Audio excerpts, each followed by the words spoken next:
estimado Padre Sebastião, queridas irmãs, queridos irmãos, presentes aqui neste grande e bonito santuário, irmãos e irmãs que nos acompanham através das redes sociais. Hoje Deus me concedeu um dia de muitas graças. Eu trabalho em Florianópolis como reitor do Seminário de Teologia dos seminaristas da Arquidiocese. E hoje levantamos bem cedinho, às 4 horas da manhã, para começarmos às 5 horas uma peregrinação de 24 quilômetros pela costa norte de Florianópolis. Se chama o Caminho Brasileiro de Santiago de Compostela. Todos vocês certamente já ouviram falar desse famoso caminho de Santiago, que leva ao túmulo desse grande apóstolo lá em Compostela, na Espanha. Como muita gente procura esse caminho, há alguns anos a Catedral lá de Santiago começou a aprovar, a reconhecer algumas partes do mundo como partes também do caminho de Santiago. E a única parte da América que é reconhecida como parte do caminho de Santiago está justamente em Florianópolis. Começa na igreja de Nossa Senhora de Guadalupe, onde o Padre Jair, que é o reitor aqui de vocês, foi pároco também, e vai até o Santuário do Coração de Jesus em Ingleses, passando por muitas praias, montanhas. É uma caminhada de dificuldade média a difícil. E eu fiz esses 24 quilômetros com um peregrino, com os 5 seminaristas que estão no primeiro ano de teologia. E foi uma bênção. E desde o primeiro passo, eu quis levar na oração cada uma de vocês que eu iria encontrar aqui nesta missa hoje. Por isso mesmo, sem conhecer, posso dizer que vocês estão comigo desde as 4 da manhã, quando começamos a caminhada. Então já estamos há um bom tempo juntos. A caminhada terminou 15 para o meio-dia, eu almocei rapidinho, peguei o carro, voltei ao centro, só tomei banho e já vim direto para cá, na esperança de chegar ali por umas 5h30, 6 horas. Cheguei aqui faltando 15 minutos para a missa, porque está tudo muito engarrafado. De modo que, e como eu vim sozinho, então foram 5 horas de retiro dentro do carro, não é verdade? E agora Deus me dá a graça de, como peregrino, depois de peregrinar o dia todo, chegar aqui no Santuário Padre Aloísio. E eu estou contente de estar aqui. Eu gostaria de estar aqui nesse santuário hoje com vocês, com as intenções que cada um trouxe, mas trazendo também aqui, pedindo a intercessão do Padre Aloísio para os padres que trabalham como formadores de novos padres em todo o nosso estado de Santa Catarina. Eu trabalho há 12 anos já como formador de outros padres também. O Padre Sebastião, que está aqui, trabalhou tantos anos nesse serviço importante também. E o Padre Aloísio dedicou quase toda a sua vida a esta missão tão delicada, tão exigente, mas certamente tão importante, que é a missão de cultivar as vocações e de formar novos padres. Então, comigo, eu gostaria de pedir que vocês rezassem por esses formadores todos, porque certamente, entre outras coisas, o Padre Aloísio é padroeiro de nós todos que trabalhamos na formação sacerdotal. Amém? Vamos ao Evangelho, às leituras de hoje, o Evangelho. As leituras de hoje assustam um pouquinho, mas ninguém se apavore, menos, não é verdade? Assusta um pouquinho porque a linguagem, o gênero é uma linguagem apocalíptica. Apocalipse quer dizer revelação. Não deve nos assustar, mas a linguagem é forte. Por isso o profeta Malaquias diz que coisas tremendas vão acontecer. Jesus também fala de um tempo duro, onde não ficará pedra sobre pedra.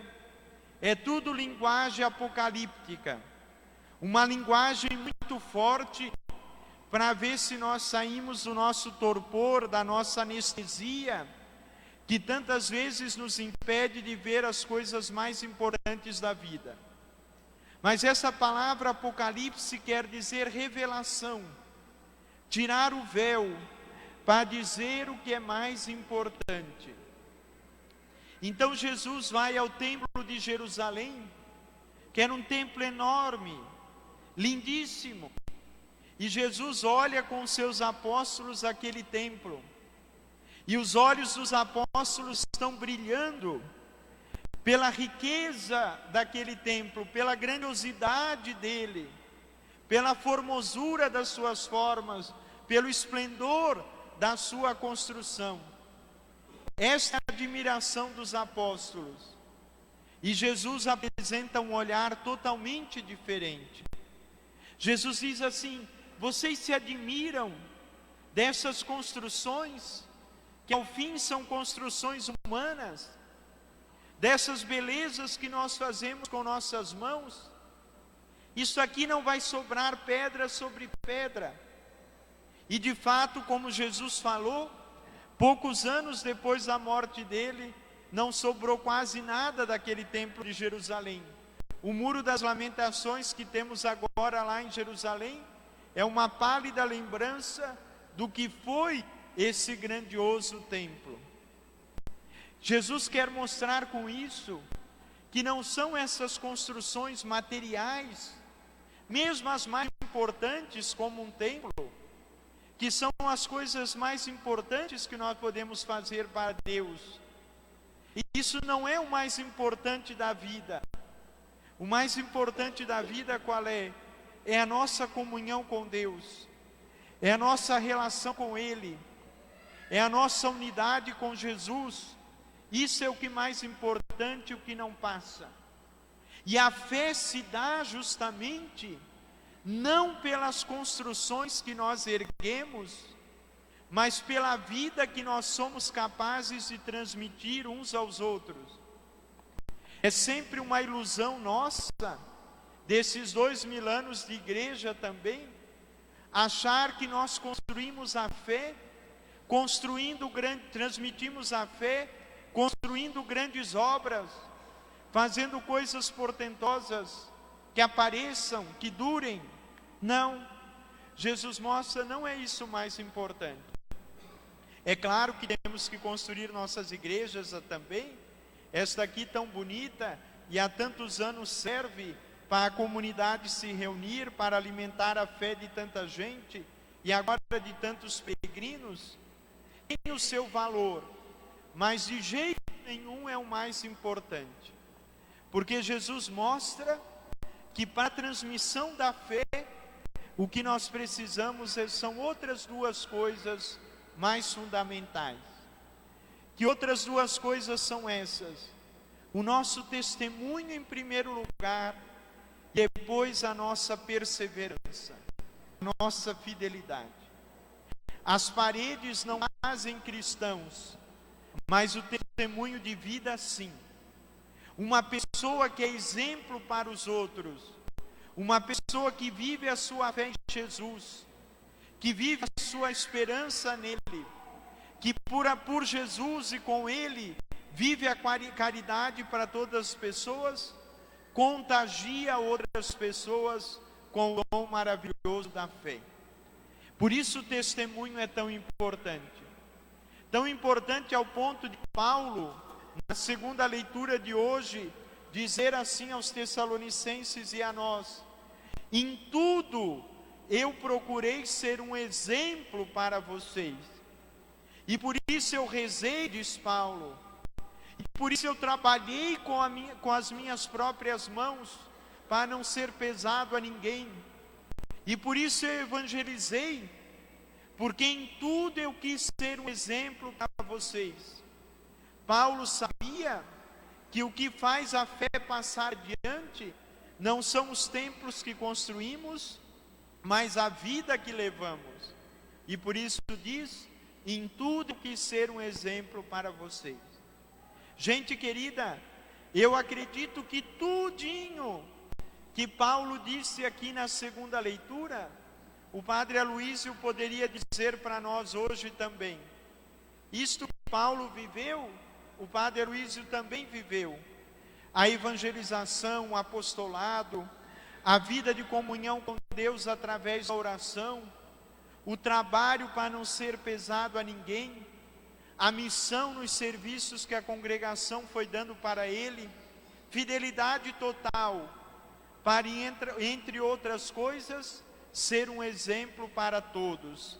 E hoje aqui, concretamente, um exemplo para nós. Por que nós estamos aqui nesse dia 17? Porque nós sentimos que quando nós nos aproximamos do Padre Aloísio e do seu testemunho, a nossa fé é reforçada, a nossa esperança é reforçada, a nossa caridade é consolidada, porque ele é um exemplo para todos nós, como Paulo, que quis ser um exemplo para todos. Então, em primeiro lugar, testemunho. E em segundo lugar, o Senhor Jesus diz: perseverança, fidelidade. E não é fácil nos mantermos fiéis. Jesus mesmo no Evangelho diz que nós enfrentamos 3 grandes tipos de problema na vida sempre. 3 grandes males do mundo. Primeiro grande mal do mundo que enfrentamos: as guerras, a violência. A história do mundo é uma história de tanta violência também, de tanta guerra, de tanto sofrimento, de tanta morte que não precisava ter acontecido.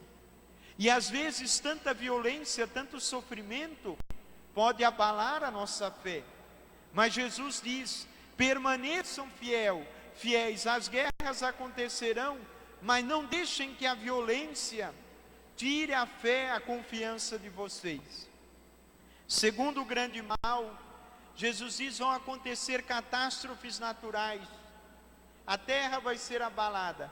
E a história do nosso mundo também é uma história de tantas catástrofes naturais. Num lugar uma enchente, no outro furacão, no outro lugar um terremoto. E isso tudo traz tanto sofrimento às pessoas e pode abalar a fé e a confiança de muitas delas. Mas Jesus diz: mesmo passando por catástrofes naturais, continuem firmes, continuem fiéis. E o terceiro mal que nós enfrentamos, Jesus diz, é a perseguição. Vocês serão perseguidos, vocês serão ridicularizados, as pessoas não vão entender a fé de vocês, muitos vão ter que morrer por causa da fé, mas permaneçam fiéis. Então, meus irmãos e minhas irmãs, vejam que importante essa palavra de Jesus para nós hoje. Testemunho e fidelidade sempre, mesmo diante das violências do mundo, das catástrofes da natureza e das perseguições que como igreja sofremos, permanecer fiel. Esse mundo tão agitado, não é verdade? Tanta mudança, tanto sofrimento. Nós vivemos também num tempo de muita mudança. Nós estamos no meio de grandes mudanças culturais. Então tudo parece que ficou mais difícil. Você que é pai, você que é mãe que está aqui, quantas vezes pensa: hoje está mais difícil transmitir a fé para os meus filhos, para os meus netos. Hoje está mais difícil manter a minha família unida, ensinar a rezar. Parece que tudo está se abalando, se movendo, como diz o Evangelho de hoje. É verdade. No meio desse tempo rico de possibilidades, mas repleto de desafios que nós vivemos, ficou mais difícil viver e transmitir a fé. Mas Jesus diz assim: não se abalem, não se abalem. Continuem com o testemunho de vocês. Continuem procurando ser exemplo uns para os outros. Continuem perseverando. Aconteça o que acontecer, venha o que vier. E para arrematar esta palavra toda, Jesus usa uma expressão tão bonita: não tenham medo, porque o Pai cuida de cada fiozinho de cabelo de vocês. Lindo isso. Cada fiozinho de cabelo nosso é cuidado pelo Senhor. E se alguém diz, eu já estou careca, perdi todos, o Senhor cuida da tua careca, não se preocupe. O que Jesus quer dizer é que Ele cuida de ti, nos mínimos detalhes. Nos mínimos detalhes. O Padre Aloísio já tinha poucos cabelos, né? Mas Jesus cuidava dos cabelinhos que sobravam. O Pai cuida de cada fio de cabelo que vamos perdendo sem mesmo notar. Quer dizer, nos mínimos detalhes, Deus te ama, Deus te cuida, Deus te abençoa. Quanta gente nesses anos deve ter vindo aqui falar ao Padre Aloísio de pequenos detalhes da sua vida. E ele, com sua palavra, sua escuta, sua oração, conseguiu transmitir essa verdade do Evangelho. O Pai cuida de ti e de cada detalhe da tua vida. Deus cuida dos seus. E hoje, meu irmão, minha irmã, você que está aqui na frente, você que está lá atrás, você que está na igreja, você que nos acompanha pelas redes sociais, que cada um aqui hoje sinta esta verdade da palavra de Jesus. O Pai cuida de ti, de cada fiozinho de cabelo teu, de cada detalhe da tua vida. Ele te ama, Ele não te deixa sozinho. Por isso não temas, continua perseverando e dando testemunho da tua fé. Amém. Creio em Deus Pai,